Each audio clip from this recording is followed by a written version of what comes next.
I was bitter and angry because I couldn't see well, and I wanted to be just like everybody else, and I was pushing people away. This is Hadley's Insights and Soundbites, where people facing vision loss share what's helped them cope and adjust. Hello, my name is Char, and I live in Portland, Oregon. I am calling you today because I've been very inspired to many of the sound bites that I've been listening to from other people.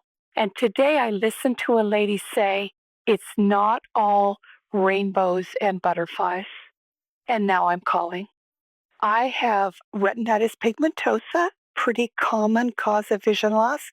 I started to lose my sight when I was 7, and I became, as a young child and a teenager and a woman in my early 20s, I was bitter and angry at the world, at my family, and myself because I couldn't see well.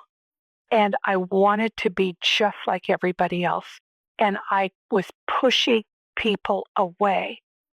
Nobody dared even bring up vision loss or learning to read Braille or traveling with the cane because I would bite their heads off. But I went to the Oregon Commission for the Blind, and I met a gentleman who was blind, and he was my counselor, and he cared about me, and I knew that. So one day we were talking, he was in his office, door was shut, and he said to me, with tears running down his cheeks as he was hammering on his desk, Char, if you don't drop the attitude, you're not going to have the life you think you're going to have. I left his office for the first time in my life with a window of hope, believing that I could be blind and I could be happy. And I started to reach for happiness after that. It wasn't instant. I didn't become a new person in a moment, but I began to look at vision loss through different eyes. And I began to think, I believe that there is happiness ahead for me. I went on to been in business quite a few years, been a business owner. But here's what I wanted to say today. I found that giving to someone has brought me great joy. I did a training some years ago to be part of a volunteer on a metro crisis line. And part of that training included how to talk to people with depression.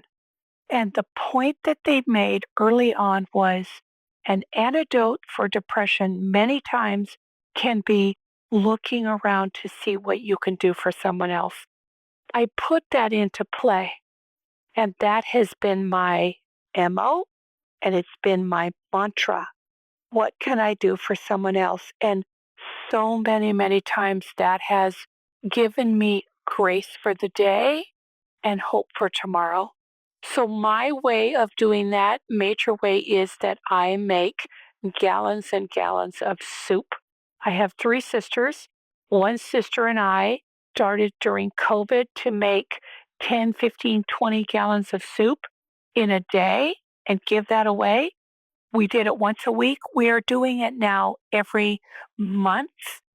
It has enriched my life to hand someone a quart of soup, no questions asked, and just know that somebody else might be better for it. Thank you for listening to me. You never know who might need to hear your story. To share, just leave a message on our Insights and Soundbites voicemail. You can call 847-512-4867 or record a message on your smartphone or computer and email it to podcast@hadleyhelps.org.